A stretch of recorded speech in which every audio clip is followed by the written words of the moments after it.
Buenos días a todos. Hoy día estamos en una entrevista a propósito del Festival de Cine de Lima. Tenemos aquí hoy día a Andrea Hoyos, directora de la película autoerótica. Hola Andrea, ¿qué tal? Buenos días. Muchas gracias por aceptar esta invitación. Hola Luis, muchísimas gracias a ti por invitarme, muy contenta de estar aquí. Qué bueno. Vi la película, me gustó mucho. Te cuento que justamente hace unos días estuve conversando con una amiga. eh, Porque le recomendé una película que es Never, Rarely, Sometimes, Always, del año 2020. Justamente conversaba con ella antes de ver Autoerótica y, y me sirvió mucho este tema, el tema que aborda Autoerótica, para poder tener una idea mucho más general, porque es un tema que se ha abordado de una manera tan sensible y y con tan buen pulso como lo has hecho, que es algo que no se ha visto antes en el cine peruano, es algo que no se ha visto sobre todo en esta temática que es un tema muy poco tocado, muy poco hablado. Así que creo que es una gran forma de poder entrar, porque no es una película que, que quiere hacer una denuncia muy grande, sino que la toca de una manera muy sensible y eso me gustó. Cuéntame, ¿te esperabas esta expectativa de la película? ¿Te esperabas que se agotaran las entradas en preventa? ¿Te esperabas que se agoten las entradas en la venta general? ¿Te esperabas esto, este éxito de la película? De hecho, no. Creía que quizás la película iba a empezar a hablar por sí sola cuando pase un poco más de tiempo. Pensé que quizás durante el estreno comercial la voz iba a correr un poco más de que iba la peli, porque sentía que el público de repente que ahora le iba a ver eran personas que conocen el festival, ¿no? Y que de repente no son, digamos, tan adolescentes, pensaban gente más adulta. Entonces, no imaginé, la verdad, la acogida que iba a tener la película y me sorprende un montón y también estoy súper agradecida, pero sí es una sorpresa, ¿no? Como estar recibiendo mensajes de, oye, pero quiero ver la peli igual, ¿no? ¿Cómo consigo el link? ¿Se volverán a abrir las entradas? Entonces, creo que todo esto igual está ayudando a la película porque de alguna forma se está abriendo el debate sobre algo que a mí me parece súper importante y que dentro de todo era lo que estaba buscando, ¿no?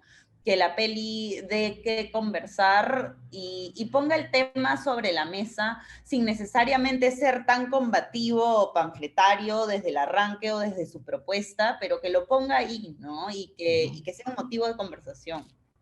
Ujú, exactamente, ¿no? Claro, como dices, no es algo combativo, no haces una denuncia muy grande, no golpeas a nadie, no criticas a alguien en específico o un sector específico, simplemente es como que dejas la pieza película, deja el tema en la mesa para que se comience a hablar, ¿no? Para que se comience a hablar de esos temas que ya vamos a conversar más adelante.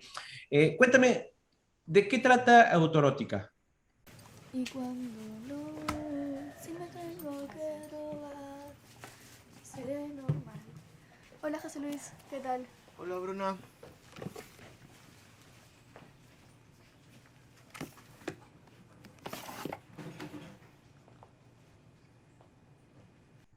Autoerótica es la historia de una adolescente que se llama Bruna, es el descubrimiento y el despertar sexual que tiene durante un verano y cómo empieza de alguna forma a reafirmar el vínculo que tiene con sus amigas y con las mujeres de su vida entre este proceso, entre el abandono de la niñez y la inocencia hacia un camino más adulto.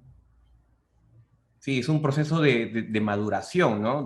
En un adolescente, ¿no? Y es un proceso de maduración bastante brusco, ¿no? Yo he sentido que ella ha querido como que quemar algunas etapas rápidamente y ahí como que se ha chocado contra la pared al saber que de repente no era lo que ella pensaba, lo que ella buscaba, y es algo que pasa mucho, ¿no? O sea, si bien es cierto, esta película es sobre mujeres y muchas mujeres se sienten muy identificadas. Yo también como hombre, como varón, también me he sentido identificado, no por el tema en específico, sino por la adolescencia, porque todos los adolescentes pasamos por algo muy, muy, muy parecido, ¿no? Que queremos crecer, queremos buscar una identidad, eh, y finalmente también nos chocamos contra la pared. ¿Cómo nació Autorótica? Yo sé que de 2019 se estuvo trabajando, sé que tenía otro nombre inicialmente, ¿no? Luego creo que incluso desde que tú eras alumna ya tenías este proyecto. Cuéntame cómo nació Autoerótica. De hecho, Autoerótica nace como un proyecto de guión, como el sueño de poder hacer una película en algún momento de mi vida. La empecé a escribir hace unos 5 años, ¿no? La primera versión pues era nada que ver a lo que es ahora, era muy diferente, pero nace de una urgencia, creo, mía, de distintos tipos de quejas que tenía yo hacia no ver algún tipo de personaje con el que yo me sintiera identificada, partía mucho de mí, ¿no? Entonces sí quería poder trasladarlo a la pantalla, luego sí empezó a hacer una especie de denuncia, pero dentro del grupo que se formó, ¿no? Cómo se conforma un equipo de rodaje, y empecé un poco a buscar qué hacer, digamos, para que yo me sintiera cómoda en la carrera que estaba haciendo. Entonces, creo que encontré la historia, fui encontrándola, terminó siendo mi proyecto de tesis, ¿no? De la escuela, y que era el guión, no era una carpeta en realidad, era como una carpeta un poco más básica de la que se presenta a la DAFO o a distintos concursos, pero sí nace más como una respuesta hacia una incomodidad, ¿no? El proyecto va creciendo conmigo, primero no estaba, por ejemplo, este tema que está dentro de la película, pero sí estaba este personaje que va creciendo y se va entendiendo y va entendiendo su cuerpo, ¿no? Y ya luego entran otras aristas, digamos, por mí, ¿no? Por cómo yo me fui formando mientras que escribía la película y las cosas que me iban pasando y lo que yo iba viendo y escuchando a mis amigas en el proceso de escritura y de transformación del proyecto. Ujú. Sí, sí, justamente ese es lo que había estado leyendo, lo que había estado viendo. Eh, ¿Cómo fue el proceso del casting, por ejemplo, de la protagonista? ¿Cómo llegó ella a la película? De hecho, fue un casting abierto. Nosotros no pusimos descripción física, absolutamente nada. En realidad buscábamos a alguien, por ejemplo, entre 15 y 20 años, pero que aparente tener 15 años. Y llegó un montón de gente y un amigo mío me escribió y me dijo, oye, esta chica, se me ocurre que puede entrar dentro del perfil, ¿por qué no le escribes? La vi a Rafaela y le dije, oye, ¿por qué no te acercas al casting abierto? Y llegó en medio de un montón de chicas que estuve viendo junto a mi asistente de dirección, Angie, durante 3 o 4 días, como muchas chicas, ¿no? Desde la mañana hasta la noche. Y con Rafaela sí me pasó algo muy particular, ¿no? Y es que cuando la vi y empecé a conversar con ella tenía algo que sentía que me identificaba mucho, ¿no? Ella estaba pasando por su adolescencia en ese momento, pero era alguien como muy hacia adentro. Y yo sentía un poco que el personaje de Bruna era así, ¿no? Alguien que tenía un universo interior, pero que a la vez tiene algo en los ojos que es una profundidad muy grande, ¿no? Y siento que cuando vi a Rafaela me pasó eso, ¿no? Hay algo como en su mirada que igual te dice que ha vivido muchas cosas, ¿no? Que a pesar de no ser muy hacia afuera, tiene un mundo interior interesante, ¿no? Sí, sí, sí, porque y justamente eso se ve en la película, se refleja, porque a veces, eh, claro, es actuación, pero muchas veces si el personaje, o si el actor, la actriz se identifica con el personaje, creo que influye mucho, se percibe mucho en la mirada, por ejemplo, de Rafaela, de Bruna en la película. Eh, Tú desde el inicio ya habías planeado que todas las jefes de área sean mujeres. eh, ¿Fue planeado así desde el comienzo o es algo que se fue dando poco a poco? Sí fue planeado así desde el comienzo, sí, desde el inicio me di cuenta que en ese tipo de película, si estaba hablando de este tipo de temática, creo que también había que rodearse con personas que hubieran tenido experiencias similares o que pudieran aportar desde cada una desde su generación y de sus espacios al proyecto, ¿no?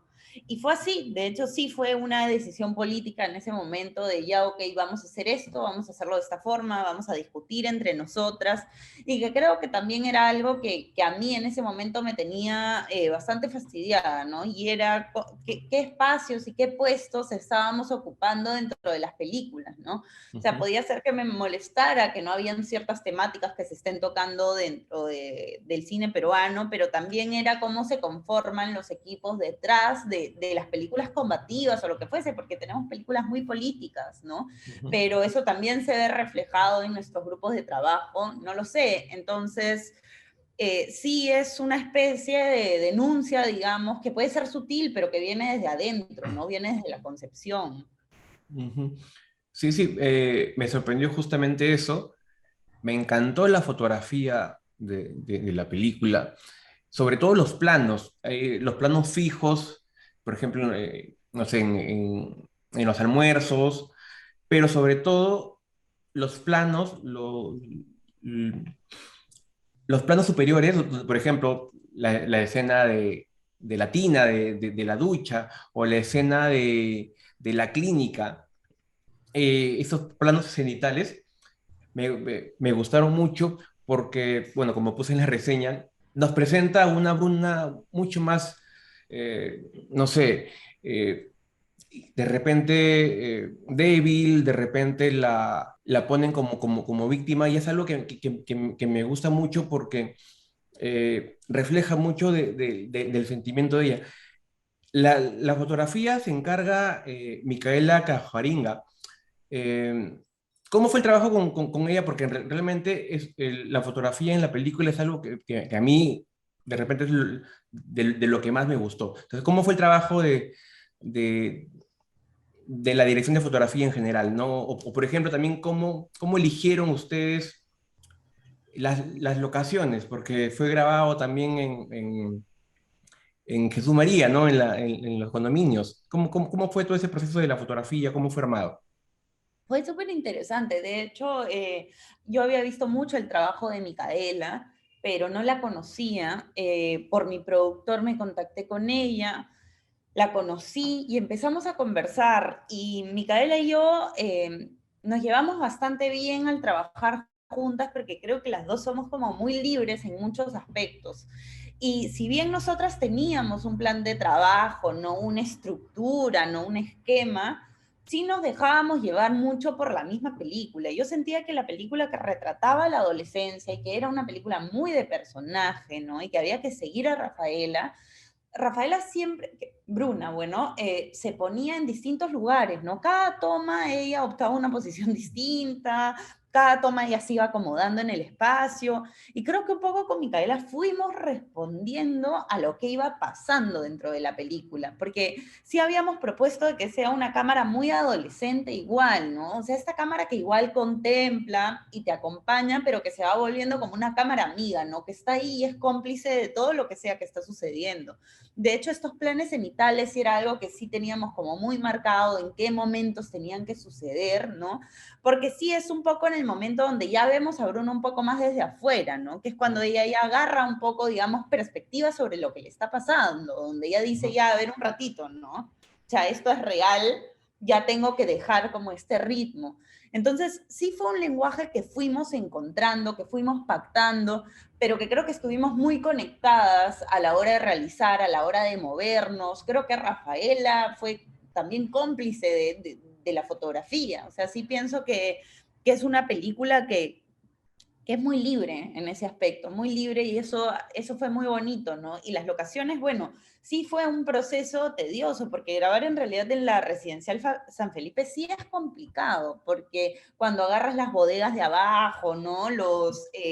patios, digamos, que comparten dentro de la residencial, muchas veces eso puede molestar a mucha gente, ¿no? Porque claro, vive un montón de gente ahí alrededor, entonces nunca va a faltar alguien que diga, oye, en verdad no me provoca mucho que estén grabando por acá. Entonces, sí hubo mucho cuidado a la hora de elegir las locaciones. El departamento de Bruna era de un amigo nuestro, entonces eso era bacán porque todo el departamento se hace dentro de una misma locación, ¿no? Digamos, transformamos el espacio para que sea el lugar donde vivía Bruna. Los techos también fue dentro de la San Felipe, entonces sí era un lugar donde nos movíamos mucho, incluso la veterinaria está cerca, ¿no? Sí tratamos de crear como el universo de Bruna lo más pegado a la realidad posible, ¿no? Porque justamente como ella, digamos, Bruna no venía de una formación actoral, sí era bueno, y también para mí, siendo mi primera película, incluso casi bordear el documental en ciertos momentos, ¿no? O sea, casi registrar esta realidad alrededor de su universo lo más fiel posible, ¿no? Para que yo también me sintiera cómoda en mi primera experiencia, y es algo que me ha gustado y que creo que seguiría haciendo. Sí, sí, sí, porque bueno, mucha gente no lo sabe, mucha gente incluso me preguntó luego de verla, que no sabían o no entendían o no creían que esta era tu primera película y que hayas optado por un tema como este. ¿Qué tan difícil es, qué tan difícil ha sido para ti, siendo mujer, hacer una película que yo podría considerar feminista, una película sobre embarazos adolescentes, sobre abortos? ¿Qué tan difícil fue todo esto para ti como mujer? Ha sido difícil y creo que viene lo más difícil. Siento que cuando yo escribí la película y cuando empecé a grabarla, yo tenía 23 años, entonces estaba en un momento diferente de mi vida en el que estoy ahora, y digamos que ahí era como muy valiente. No es que no lo sé ahora, pero digamos que ahí no entendía la magnitud de lo que podía suceder o de lo que estaba haciendo, ¿no? Entonces creo que todo eso, o sea, todo ese proceso me ha empujado muchísimo a llegar a este momento, ¿no? Pero claro que había muchas críticas en el momento en el que se iba a hacer la película, incluso de gente cercana, ¿no? De cómo se está abordando ese tema, por qué yo estaba tomando esas decisiones. Y creo que aparte de ser mujer, una mujer joven, ¿no? Entonces es esta idea de, ya, esta es la directora, ¿no? Y ella nos va a llevar por este lugar, hacia dónde nos está llevando. Y claro que, como digo, ¿no? Yo muy libre, igual Rafaela y Micaela haciendo su primera película, creo que era mucho de jugar y de divertirme, o sea, porque para mí el cine está muy ligado como al juego, a la diversión, es algo que disfruto mucho hacer. Entonces, sí creo que había muchas dudas sobre lo que yo estaba haciendo, mucha inseguridad sobre si lo que iba a resultar iba a ser una película, pues, medianamente incluso comprensible, creo, ¿no? Ujú, Pero, y creo que había mucha inseguridad alrededor de mí, ¿no? De no confiar en lo que yo estaba haciendo en ese momento. Que ujú. creo que es algo que me he enfrentado muchas veces cuando he dirigido, ¿no? Y que creo que ahora, ¿no? Las críticas que pueden empezar a ver alrededor de la película, y hablo respecto al tema, no hablo respecto a la película como película, sino respecto al tema y yo, ¿no? Y quién soy yo y por qué hablo así o lo que fuese, son cosas que ya están empezando, ¿no? Y que creo que es el inicio de algo, ¿no? Porque no creo que acabe acá, creo que se va a poner más difícil, ¿no? Ujú. O sea, creo que la película ahorita está en el festival, la estamos viendo, pero ¿qué pasará cuando llegue a otras personas que ese tema pues les moleste más de lo que a nosotros ahorita, las personas que le estamos viendo, nos molesta? Que ya hay personas a las que le molesta, pero digamos, pensémoslo en Ujú. más grande. Sí, sí, sí, definitivamente, porque yo me imagino, claro, el estar ahora en el festival es un público muy reducido, ¿no? Porque es gente que está comprando su entrada porque quiere ver esta película en específico, pero no me imagino cómo sería un estreno comercial en un multicine donde lleguen familias, donde lleguen señoras con sus hijas, que de repente las hijas llevan a la madre y le dice, quiero ver esta película porque, no sé, el póster se ve bonito, me llama la atención el nombre, y hay mucha gente bueno, al menos en los cines, que entra al cine sin saber de qué trata la película. Entonces yo me pongo a pensar, ¿cuánta gente, porque acá Lima y Perú todavía estamos, no sé, viviendo en la época de las cavernas, eh, o sea, cuando presencien o vean que estos casos existen, que es algo muy, muy real y que lamentablemente no se habla, ¿no? Afortunadamente ha llegado esta película que pone en la mesa temas como te comenté, embarazos adolescentes y abortos adolescentes, porque eso es algo que, aunque la gente lo quiera tapar, o sea, es algo que está ahí desde hace mucho tiempo. Sí, totalmente, totalmente. Yo también creo que puede llegar gente que ve el póster y que dice, ya vamos a entrar, mucha gente va al cine y dice, ya, ¿qué escojo ver hoy día? ¿No? Y ves seis Ujú, pósters y dices, ah, ya, me provoca esta, veamos la peruana, quizás, claro. ¿no? Y entras y te va a sorprender, pero lo que pienso es que al menos la película lo que quiere es que acompañes a Bruna y llegado ese momento ya la hayas entendido y la puedas acompañar, ¿no?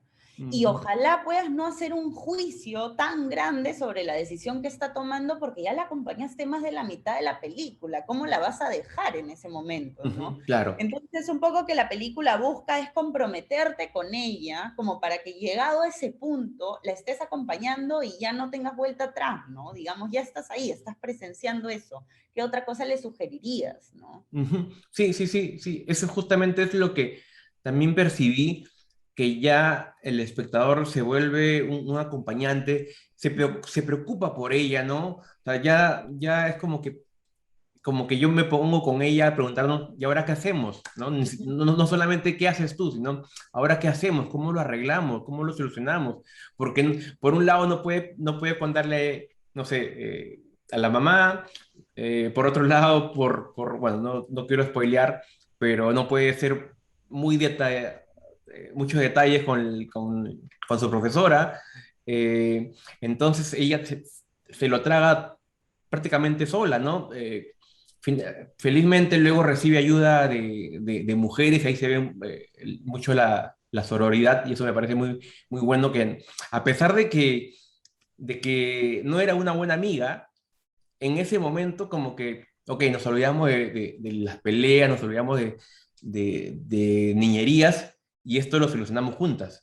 Eso es algo que también me gustó mucho y no solamente en la película, sino también en el espectador, porque tengo amigas que han visto y se sienten igual, ¿no? Se sienten como que, oye, me ha pasado, he conocido a alguien parecido, he ayudado a alguien parecido, he aconsejado o me han aconsejado. Entonces es algo que es un tema que une al final, ¿no? Es un tema en el que si alguien se entera de eso, tienes a alguien que pasa por esto, te olvidas de todo y tratas de ayudar y de solucionarlo.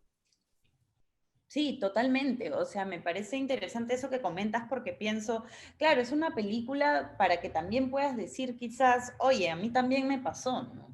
O Ujú. conozco a alguien a quien le pasó y que se empiece a hablar de eso como un proceso natural justamente de la sexualidad, porque es algo que sucede, ¿no? No estamos acá hablando pues de una cuestión futurista, ciencia ficción, ¿no? Acá estamos hablando de gente a la que te cruzas todos los días, que le ha pasado eso y posiblemente personas con las que hablas todos los días y que no tienes idea que esto les ha sucedido, ¿no?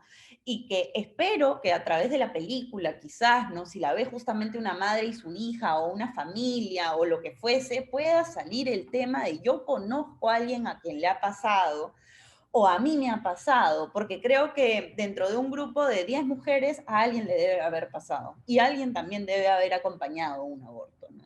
Ujú. Entonces, sí creo que el acompañamiento frente a un sistema como el nuestro es algo que sucede y son las mujeres casi siempre junto a las personas LGTQI y demás que acompañan estos procesos al margen del Estado, ¿no? Y son personas que se están haciendo cargo de esto todos los días, ¿no? Las amigas, las mamás, ¿no? Las primas, las hermanas, ¿no? Son quienes acompañan estos procesos, son acompañantes, ¿no? Frente a un Estado ausente ante esta problemática, ¿no? Ujú. Sí, justamente lo que mencionas es muy cierto. Si, aquí en la película no hablas no sé, de la dejadez del gobierno o del maltrato de las clínicas, o no sé si ese tipo de denuncia, pero es una denuncia mucho más interna. es una denuncia como que a las familias, ¿no? Date cuenta no sé, si descuidas a tu hija, le puede pasar algo así, ¿no? Ujú. Es una denuncia mucho más interna en familia, ¿no? Como que una llamada de atención a las familias, a las mujeres sobre todo. Y como dices, también es algo que de 10 mujeres, al menos a una le ha pasado, o una conoce a alguien que le ha pasado, pero no es un tema extraño, ¿no? Es un tema muy, muy, muy real y que lamentablemente queremos taparlo, ¿no? Que queremos esconderlo y si no se habla va a seguir así por mucho tiempo. Sí, totalmente. Lo que no se habla se invisibiliza, ¿no? Y Ujú, en este país, bueno, se criminaliza, ¿no? O sea, abortar en este país es un delito, ¿no? ujú, Entonces, ¿cómo esto, ¿no? Que estamos viendo, al menos en la peli, ¿no? Y en general, en cualquier otra Bruna, digámoslo así, de cualquier contexto, lo que fuese, ¿cómo puede ser un delito hacer eso, ¿no? Es ujú, como uno no entiende los contextos de los que viene cada persona, la que atraviesa por eso y que tiene que tomar esa decisión. No tenemos idea, ¿no? Ahora lo estamos viendo en la vida de Bruna y digamos tampoco es que tenga el alrededor más traumático, que haya demasiado odio hacia su persona. Hay gente que la quiere, pero tiene 15 años, ¿no? O sea, tiene que vivir otro momento de su vida, está en un goce, está creciendo, ¿no? Y esto va a impedir, digamos, su proceso, ¿no? Entonces, ujú, sí creo que hay que visibilizar que estas historias suceden, ¿no? Y como decíamos, ¿no? Ponerlo sobre la mesa y conversarlo, porque no lo estamos hablando y es loquísimo cuando nos ponemos a pensar que esto es un delito, ¿no? O sea, esto es un delito. Imagínense solamente pensar eso, cuántas llegan muchas personas a los hospitales y hay denuncias sobre que ha llegado una mujer con un aborto incompleto, ¿no? O sea, si Bruna en cierto momento no hubiese ido a una clínica, se ponía en riesgo, ¿no es cierto?, de que llegue la policía, ¿no? Por lo que ujú. estaba haciendo. Sí, sí, sí, totalmente. Justamente eso pensaba mientras veía la película, cuando, bueno, no quiero spoilear, pero cuando ella pide ir a una clínica, yo digo, no, no puede ir, ¿no? Porque, es más, hay clínicas donde hay avisos, hay anuncios ahí en la misma clínica pegado que dice, si viene alguien con o detectamos que ha tenido un embarazo interrumpido, será detenido, ¿no? Será detenida. Entonces, ya también asustan a las jóvenes, prefieren morirse de dolor en su Claro. casa desangrándose que ir a la clínica, porque saben que les va a ir peor, porque no solamente van a seguir con el dolor, sino también se van a ir presas. Sí, no, claro, los hospitales, las clínicas, habían estos carteles en los hospitales, ¿no?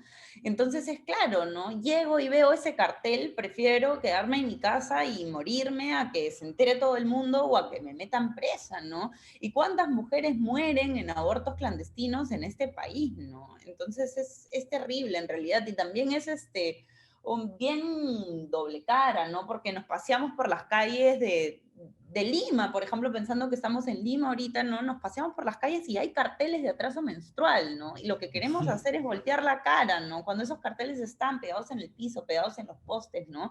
Y hay personas que están lucrando con la salud de las mujeres, ¿no? Sí, sí, sí. Y esos carteles, yo los veo 20 años, creo. Entonces Sí. tienen mucho, mucho tiempo ahí. Entonces son, no sé, 20 años que se hace eso, ¿no? Que se soluciona de manera clandestina. Eh, Lamentablemente se soluciona de mala manera, mucha gente muere, muchas jóvenes mueren desangradas, o hay muchos embarazos no deseados, y por eso también, no sé, en pueblos muy abandonados hay sobrepoblación, analfabetismo, no sé, muchos problemas, porque también no hay una buena educación sexual, que también y es algo que no solamente, lo hemos visto ahora, no solamente la educación sexual, no solamente es obligatoria, debería ser obligatoria en pueblos abandonados, asentamientos humanos, sino también lo vemos en la clase media, ¿no? Que también necesitan los jóvenes una buena educación sexual y que no se oculten esos temas, ¿no? Hay colegios, yo estudié en un colegio católico en que no se habla, ¿no? Esto es tabú para otros colegios.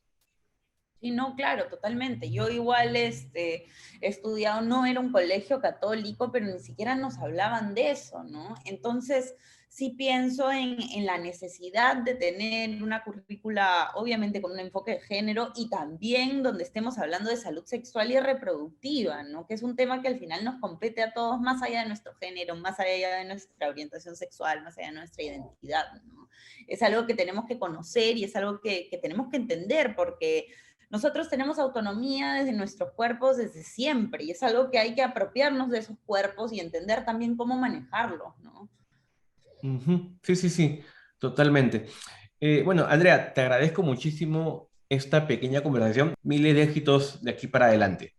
Muchísimas gracias, Luis. Muchas gracias por la invitación. No, no, a ti.